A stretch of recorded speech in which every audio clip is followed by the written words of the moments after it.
Welcome to Toyota Time with Timmy the Toolman and Sean. Today, we have returning special guest Ton, and what we're gonna do with Ton today is we are gonna replace the starter on his 2008 Lexus GX470. The GX470 came with the 2UZ-FE V8 engine. That 2UZ engine was also used in a lot of other models like the Lexus LX470, the 4th generation 4Runner, the Toyota Land Cruiser from years 1998 to 2011. So all the 100 series year models and the first 3 years of the 200 series models. It was used in the Toyota Tundra from 1999 to 2009, which encompasses all the first gen Tundra years and the first couple years of the second gen Tundra. And the engine was also available in the Toyota Sequoia from 2000 to 2009, which encompasses all the first gen Sequoia years and the first couple years of the second gen Sequoias. The 2UZ engine got a major update in 2005. They added variable valve timing to it. And at the same time of adding the variable valve timing, they added the secondary air injection system to it. The variable valve timing is cool. The secondary air injection system is just, in my opinion, mainly a pain in the butt because the parts are expensive for it, they're hard to get to, and they really don't do a whole lot for you. It's just a stupid smog law that Toyota had to abide by, and so it makes the job a lot harder to remove the starter. For people that have models up to 2004, with the 2UZ engine, swapping out the starter is still quite a bit of work, but it's not nearly as hard as it is with the secondary air injection system, mainly the switching valves. The switching valves at the back of the engine, which end up being married to this water neck you have to get out of the way to have access to the starter bolts. It makes the job astronomically harder, which you are gonna see Ton and I struggle with big time, and which ended up causing us to have to call it for a day because we found out we needed some parts we didn't have, and we were just running out of daylight, and the video quality goes way down when we're filming at night with headlamps and other lights. The struggle is real if you have variable valve timing, which was from 2005 to 2011. So before we get started, let's show you the parts we got for the job. Here's all the parts that we got for the job. Obviously the starter, we have 2 intake manifold gaskets. We have 2 gaskets for the water bypass joint at the back of the engine. And then finally, these are the 2 NOx sensors. While you're in there, it's not a bad idea to replace parts that you can that could fail, and NOx sensors are one of them. So we're gonna replace the NOx sensors as part of this video. All right, those are the parts we got initially. Later on in the video, you're gonna see us replacing some other parts that we found out we needed. We'll link the entire list of parts we used for this job in the video description. With all that said, let's get out to the rig and let's get started with this job. The factory service manual says to first discharge the fuel system because we are gonna be disconnecting a couple fuel lines. So we have to get into the fuse box, which is right here. Take the cover off. There's a little lever on the back side. And the circuit we're supposed to remove is this one right here, the C/OPN. And then going into the fuse block, it's this one right here. So let's see if Ton could pull it out with his fingers. If it's really stuck, we might have to get onto it with needle nose pliers. Let's see. Getting any action? Nope. Ton has pretty fat fingers, so he wasn't able to get the grip that I was. I have smaller fingers. I got onto it with my thumb and index finger, and I was able to wiggle it out. Now that it's out, the next thing we have to do is we're gonna start the engine, and we're gonna let it run until it dies. And by doing that, it's gonna take pressure off the fuel system. Try to start it again.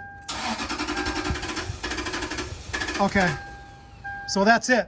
The fuel system has been discharged, and now we're gonna put that relay back in.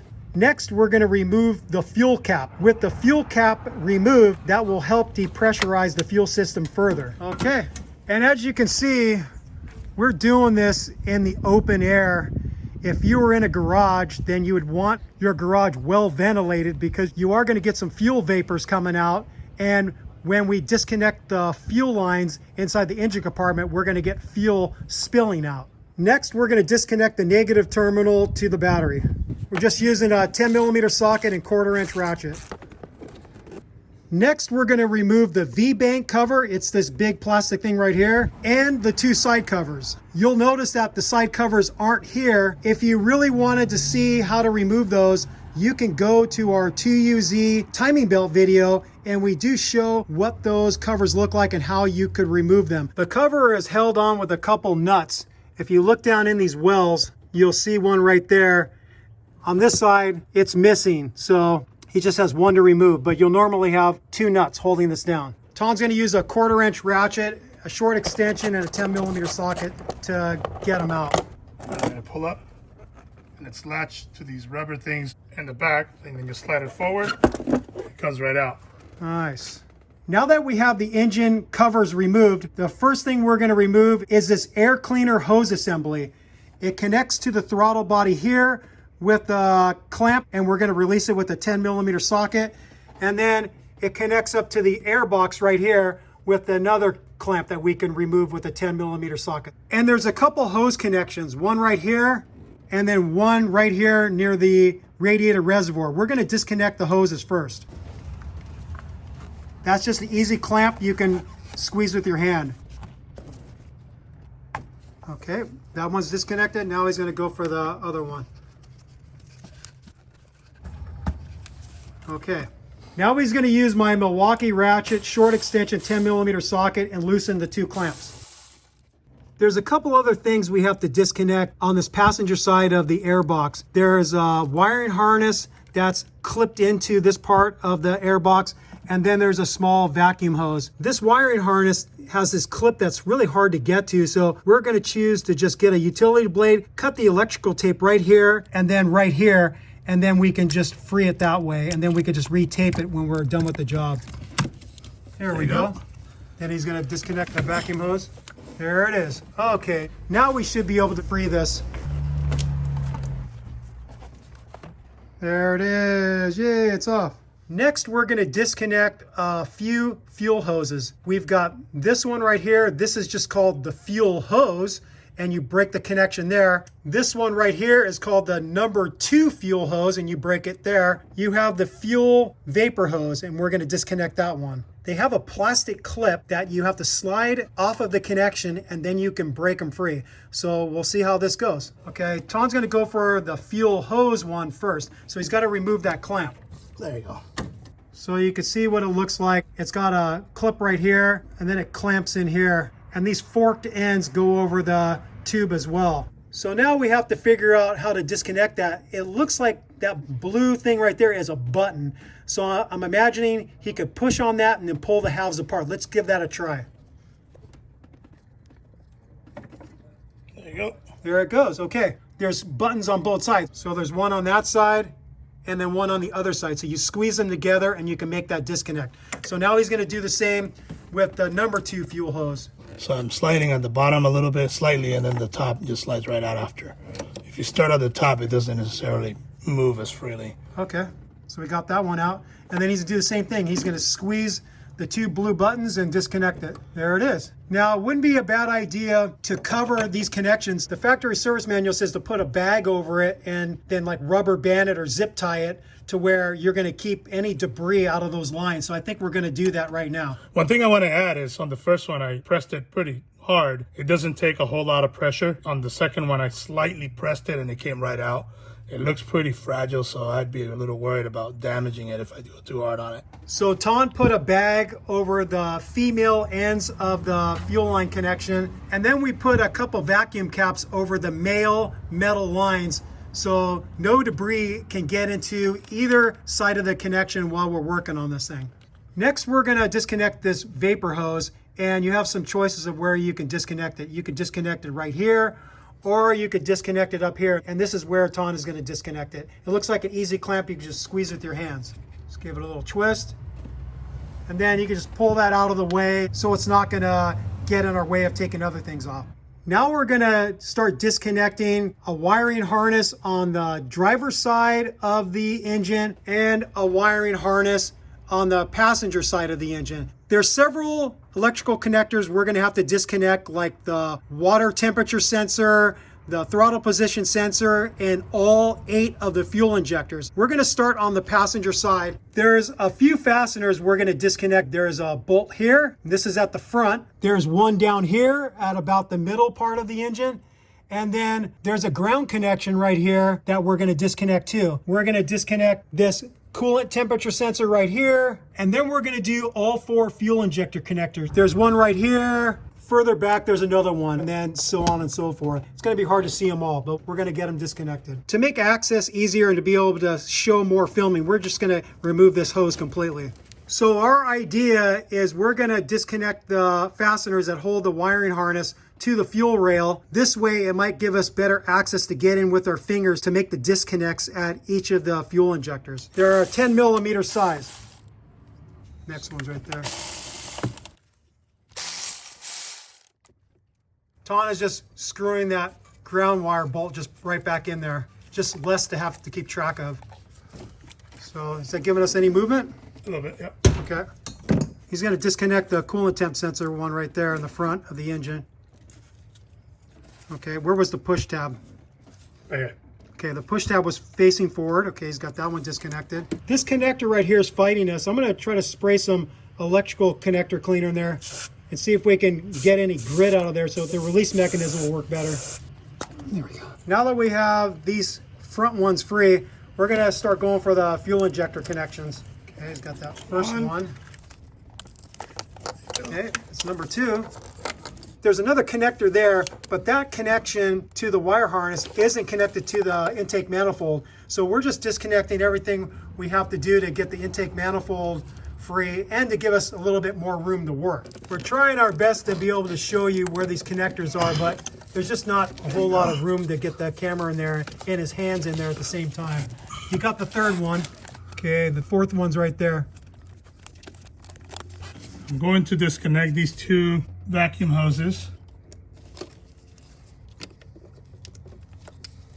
So that'll give me more room to get both hands down there. There you go. There we go, the fourth one. Just to not lose the orientation. I'm gonna plug these back in. So we're gonna make these disconnects right here. It's either that or disconnect this whole harness, but I think it's just easier to make that disconnect. And then we will have to keep these vacuum hoses disconnected, I think, because I don't know exactly where that runs to. Yeah. Okay. All right. Now it looks like everything's free from that side. Yep.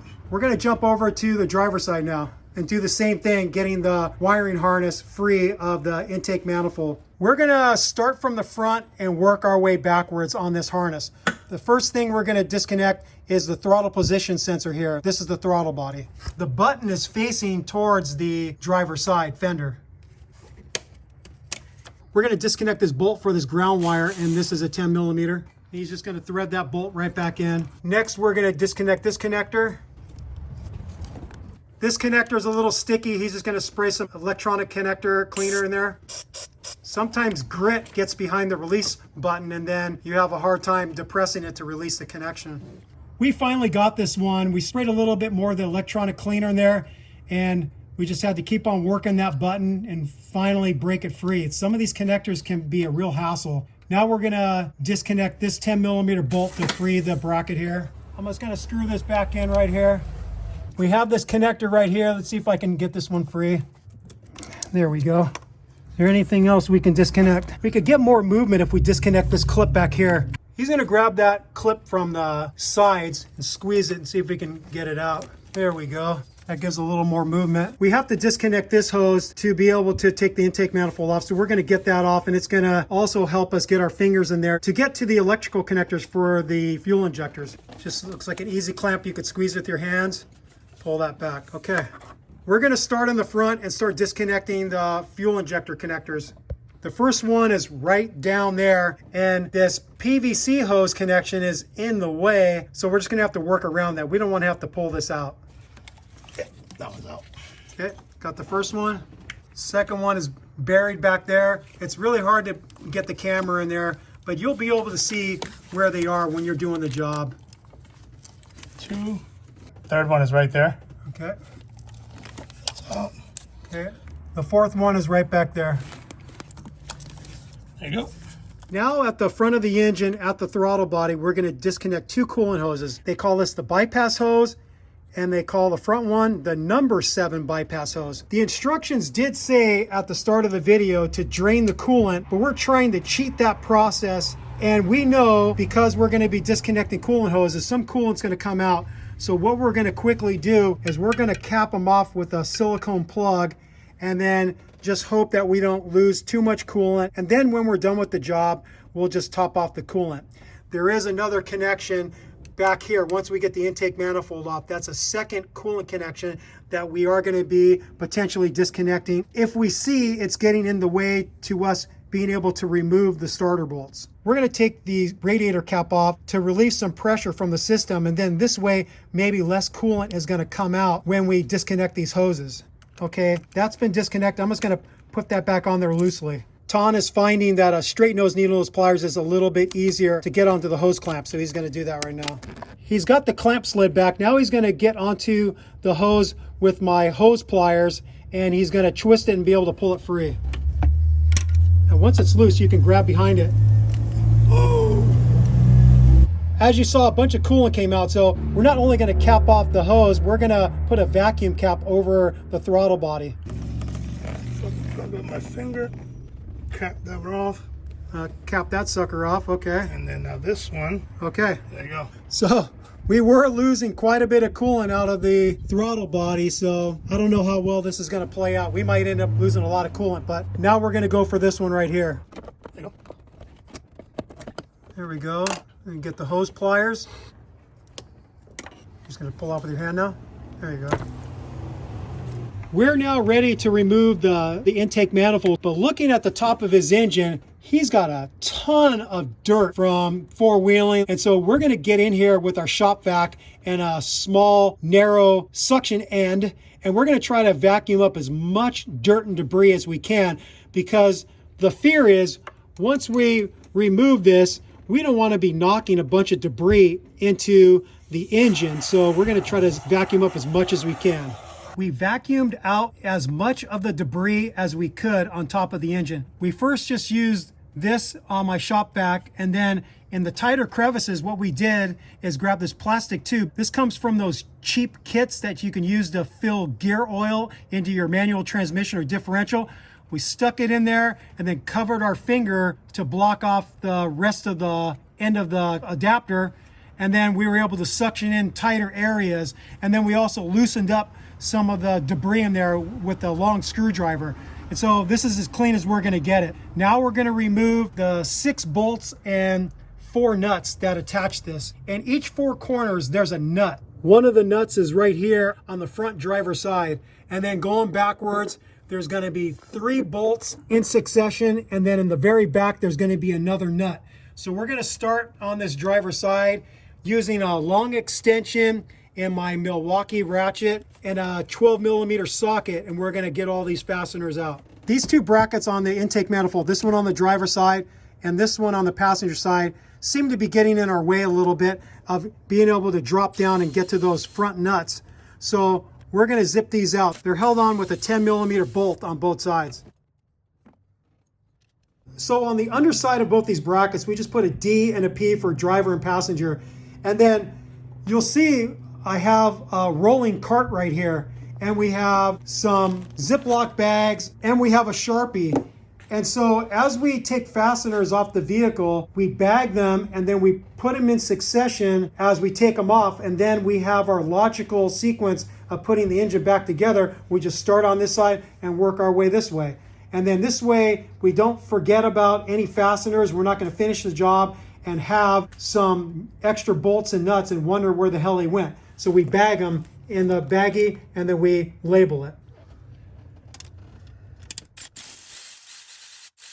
And you'll notice these fasteners are pretty deep in there. We have a telescoping magnet at the ready. If we can't get our fingers in there to grab it, we're going to grab it with a magnet, this sucker right here. Now we're going to start going for the bolts, and they are a little bit hard to see, but when you get up on top of the engine, you can see them looking down right through this well in between the hose and the intake manifold. So you can see down in that well where we have to go, and it's not exactly a perfectly straight shot. What we're going to do is we're going to use a wobble extension.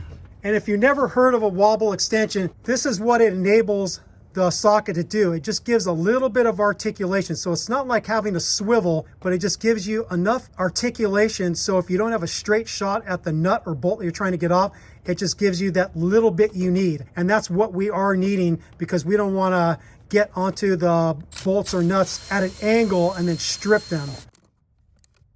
He's got it out, but now he's going to go down there with the magnet and grab it. There it is.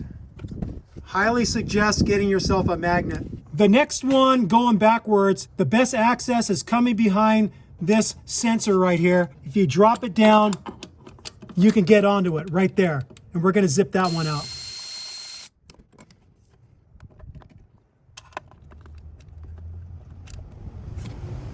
Access to the next bolt is right in front of this bracket. So if you drop right down through here, you'll be able to get it.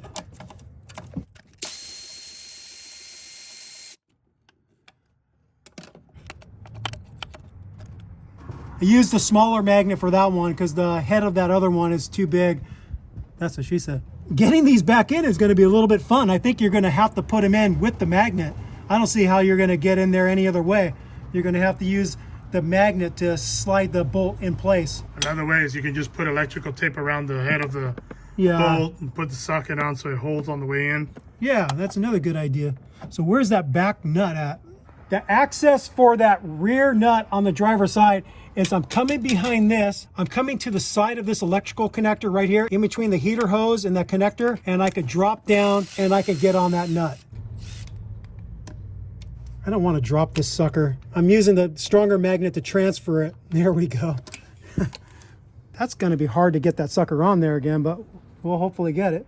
Now we're on the passenger side, starting from the front, and we're going to work our way back. We're going to get the front nut disconnected. Access to the first bolt, I'm going to go right down through here.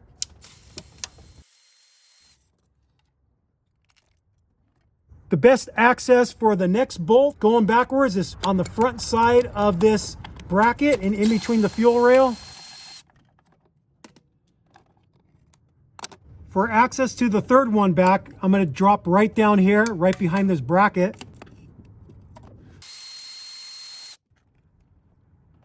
Access to the very far back nut, go right behind here to the left side of this heater hose, and you drop down and you can get onto there, right there.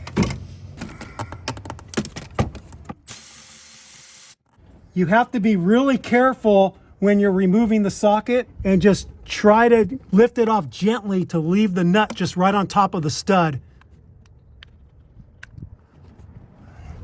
And there's the last fastener.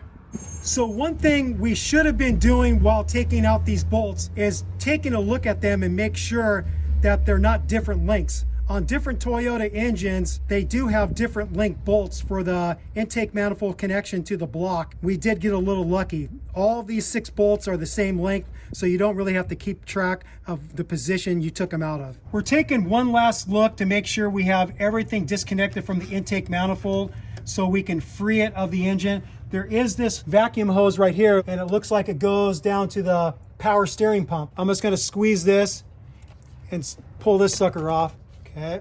I'm gonna do a little test tug on the front and see if it moves, and it does. I'm gonna try on the rear here and see if it'll move back here too. Yep, it's moving. Seems to be a little bit more resistance here. Oh, there's a wiring harness connection back here. See the rack here? It's attached to the intake? It's moving with it. Move that big hose. Oh, yeah. Yeah, I don't know what that is. There is a wiring connection on the back side here, and I took a 10mm bolt out to free that wiring harness. And when we pulled the intake manifold off, I'll show you where it's at, but it's basically right back there. And I broke it free with a flex head 10mm ratcheting box end. Another thing that we think is going to hang us up is we disconnected this fuel line at one connection, but to be able to pull the intake manifold out, we think this hose is going to mess with us. So there's another connection right here. It's got a brown plastic clip that you have to pull up, and you can see the front green button. There's another one on the other side, just like the connections we broke free earlier for the fuel. I squeeze it and then I can pull back. And so now we have this whole line free. I'm gonna do another test pull here, and it seems like it's gonna come free now. I'm gonna jump on the passenger side and give a second look there. Yeah, I think it's gonna come free. So let's give it a shot. Something's hanging me up on that side. It's hanging up a little bit on this side because of the fuel pressure regulator screwed into the back of the driver's side fuel rail. So if Ton could pull this back for me and film at the same time, let's see if he could do it. Pull that back while I lift up. I think I can get it. We got it out and we came up towards the passenger side. The main thing that's hanging us up is this hose that goes to the fuel pressure regulator, and we didn't want to break that free because we don't have the washers to be able to replace it. This hose right here, we can't disconnect it because it's just a band that is permanent. It's not like a clamp you can remove. So it comes from the factory like that. So you just have to fight it. And then here, let me get this. I'm gonna fish it through. Nothing's hooked up, right? Yep, that's it.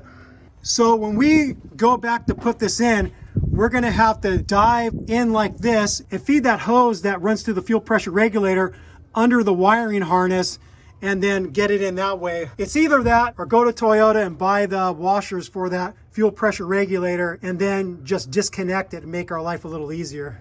Now that we have the intake manifold off, what we want to do is we're going to stuff rags into each of these ports. So while we're working, we're not going to knock in debris like you can see here. There's a lot of dirt in here. So once we get the rags in there, we're going to get back in with the shop vac and see if we can suction up more of the debris on the underside of the intake manifold. This is the spot where I removed the 10mm bolt to remove this wiring harness connection to the back of the intake manifold. It was just that one 10mm bolt. That was what was hanging us up also. This one is really hard to see. You have to get up on the top of the engine from the driver's side and look down and see that bolt at the back of the firewall. You can see all this dirt and gunk that's attached to the intake manifold gasket. I'm going to carefully peel it free and pull it this way so the debris doesn't fall into there. We're again going to use the shop vac with a small fitting, and we're going to try to vacuum up as much of the dirt and debris right near these air intake ports.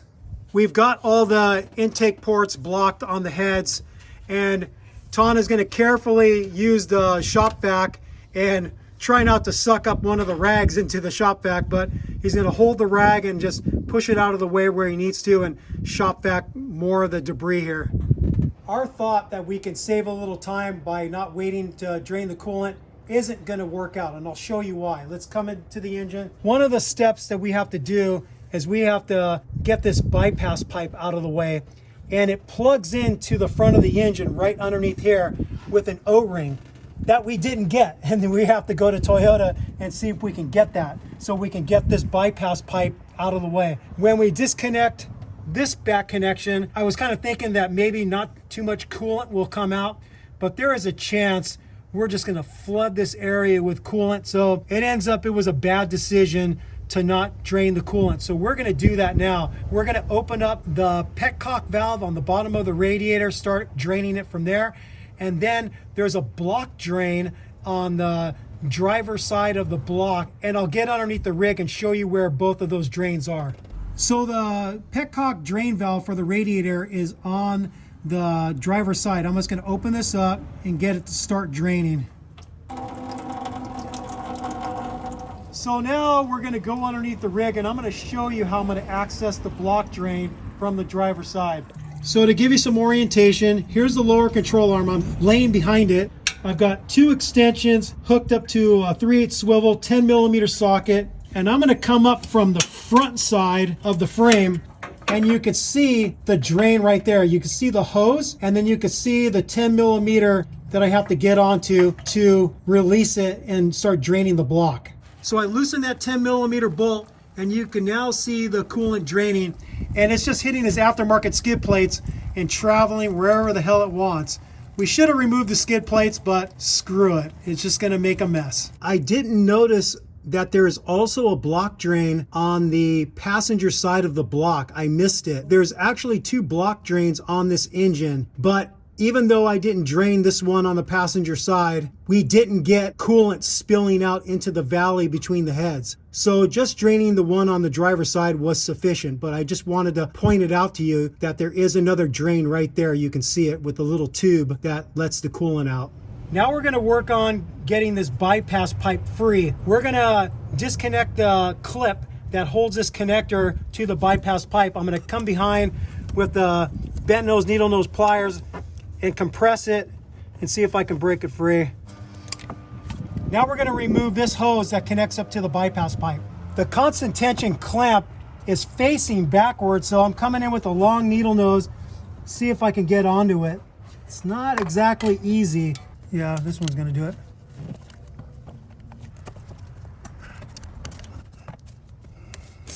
Okay, we're gonna try to get on here with the hose pliers and break that free.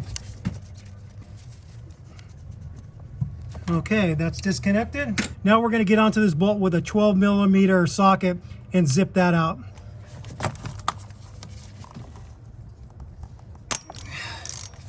Wow, that was on there. We've got a couple small hoses that run to this secondary air injection switching valve. I'm gonna pull them out of these keepers here. Okay. The bypass pipe plugs into right underneath this part of the cooling system. So I'm gonna see if I can pull that out. I have to get it lifted above those hoses. So you can see the bypass pipe. This was the O-ring that we had to go to Toyota and get because we missed it in the part schematic. I didn't see that we needed to replace this. Now we want to remove this whole assembly. There's another hose that we have to disconnect right there. Maybe get it with straight ones now, but got it? He's gonna break it free of the pipe with the hose pliers. Okay. This part of the cooling system is held on with two 12mm nuts on both sides. So this is the passenger side, and then this is the driver's side. We got a little bit of debris there. We might want to just get in there with the shop vac and suction a little bit of that up. We vacuumed up some of the debris. Now we're gonna break free these 12mm nuts on both sides. Again, I have my wobble extension with a little bit of articulation. Okay, that one broke free. Try for this back one. It's not getting on square. There we go. Okay, they're both broken free.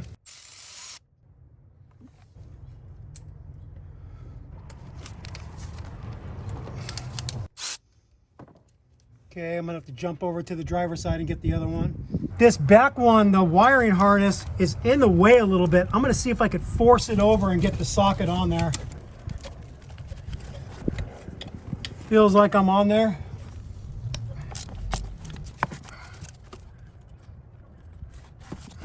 That one back there was a little bit difficult because of the wiring harness. It's kind of weird that this is going to the assembly for the air hose, but it looks like it's part of the coolant thing, so it's kind of odd. It made us believe that it's part of the air switching valves. Doesn't make any sense to us. We were wondering if these switching valves were part of this assembly, and it ends up they are two pieces, and we spied a couple bolts right here. There's one here on the passenger side and then one there on the driver's side.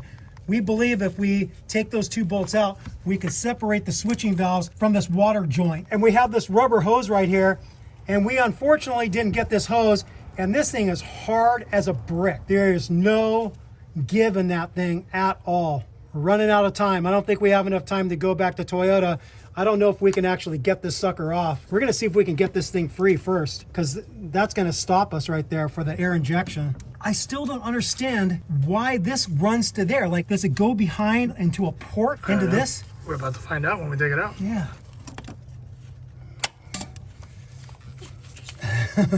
This is gonna be fun trying to break that freaking thing free. Well, it's moving. Wow. What? Maybe it's easier to remove this one because it'll flex that way and then we pull the rest back.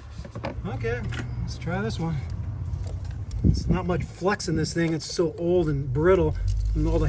Yeah, this is gonna be changing things a little bit, dude. Jesus Christ, that thing is so hard. Okay, we're gonna stop filming and work on this. So you know that air hose that I said was rock hard? We just came back from Toyota. We tried to get it. We can't get it. We can't get it till tomorrow. And neither of us are available to turn wrenches tomorrow. So we're not gonna finish this one. And it's pretty freaking frustrating. So we're just gonna continue on and get as much as we can done. And then we're gonna have to come back another day when we both have time and we're gonna have to finish this job.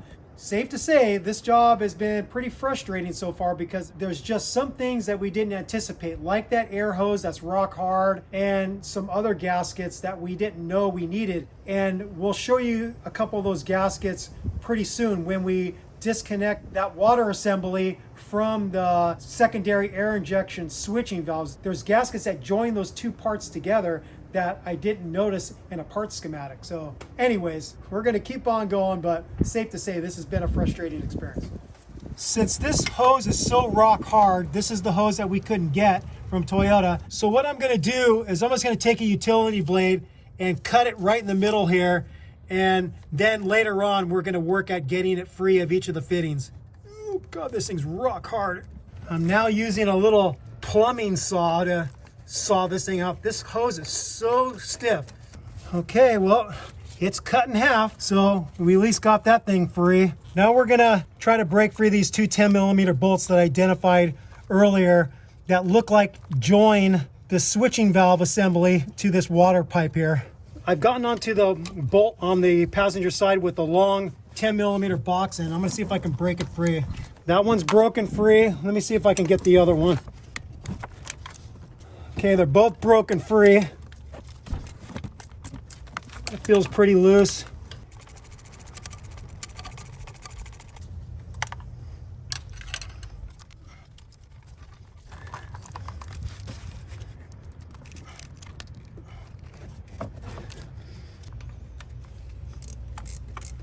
We've got those two bolts out. The hardest thing is having this wiring harness in your way, but you just have to work with it. And then now I'm gonna try to get this heel bar in between this and the switching valve and see if I could push it back a little bit. It doesn't seem to want to break free. For the connection of the switching valve to that water pipe at the back of the firewall, there's two more bolts that hold that switching valve to that water pipe assembly. And the two other ones are so far back and against the firewall, we tried a multitude of different tools. We tried a 1/4-inch ratchet with a 10mm socket, couldn't get onto it. There isn't enough room for the socket and the head of the ratchet to get back there.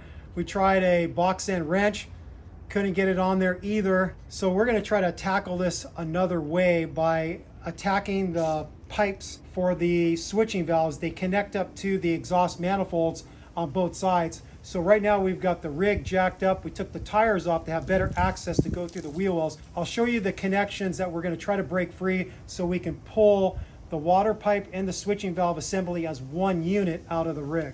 So on the passenger side, it's this connection right here. It's two 10mm nuts, and then it'll be similar on the driver's side. To get to these two 10mm nuts for this connection, I used a flex head box end wrench ratcheting, and I was able to break them free. It's a little tight in here, but with the flex head wrench you can get in there, and then once they're broken free you can spin it out the rest of the way with your hand.